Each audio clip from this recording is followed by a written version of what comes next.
Então aquele povo estava desestruturado. Aquele povo vivia amedrontado. Aleluia, E quando eu Deus! olhava para essa palavra, quando eu olhava para este versículo ao qual nos diz que o Gideão estava ali malhando o trigo no lagar, eu fui buscar entender o porquê dessa situação.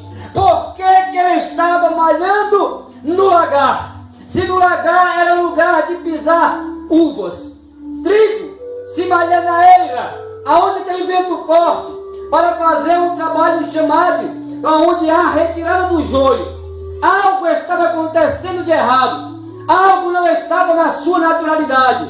É aqui que eu começo a adentrar na palavra do Senhor e entender por que que o povo de Israel estava em sofrimento, estava em amargura, estava em aflição e precisava de uma fortaleza, precisava de um fortalecimento. E nesta noite eu quero que você entenda que muitas vezes nós entramos em situações de desconforto, de desespero, de aflição, de amargura, de dor, porque muitas vezes esquecemos de guardar a palavra do Senhor em nosso coração. Quando nós olhamos o capítulo inicial, no capítulo 6, lá no início, você vai entender que começa esse capítulo dizendo que o povo do Senhor voltou a fazer aquilo que não agradava ao Senhor. Ou seja, fazia as coisas que aos olhos do Senhor não eram bom. Saíam da presença do Senhor e viviam à sua maneira, ao seu deleite. Esquecia que tem um Deus que contempla a nossa vida 24 horas por dia, que os seus olhos são como chama de fogo e que estão voltados para o justo e para o injusto. Ele contempla a nossa vida, Ele contempla a nossa história, e Ele estava contemplando a situação de Israel. A Bíblia diz que o povo de Deus, nação eleita, povo adquirido do Senhor, escolhido por Ele, para ter o seu nome colocado naquele lugar, o povo estava esquecendo do Senhor. Eu paro e dou uma vírgula aqui para nós entendermos algo interessante. Muitas vezes, situações chegam e nos afadigam e nos oprimem, porque muitas vezes esquecemos daquele que nos chamou.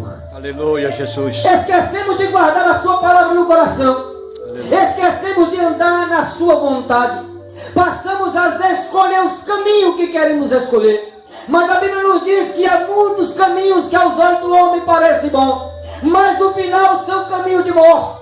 O povo de Deus estava caminhando pelo caminho que aos seus olhos era bom, que aos seus olhos era maravilhoso. Eu fazia o que eu queria, eu andava como eu queria, mas os caminhos do Senhor são melhores do que os nossos, e os pensamentos do Senhor são melhores e mais altos do que os nossos.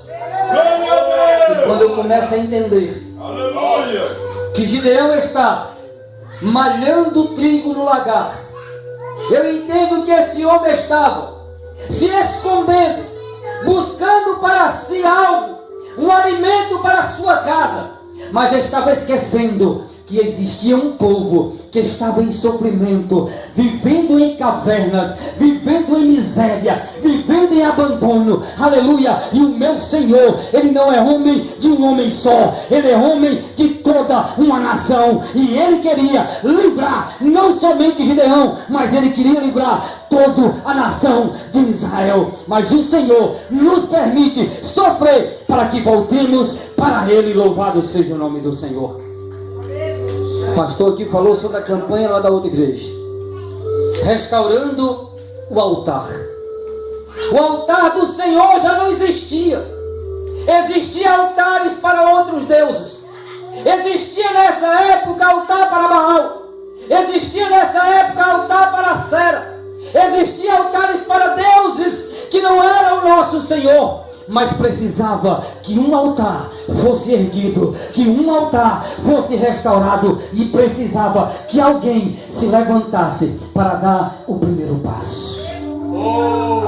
O Senhor precisava de alguém para mudar aquela situação. O Senhor precisava de alguém para que aquela história fosse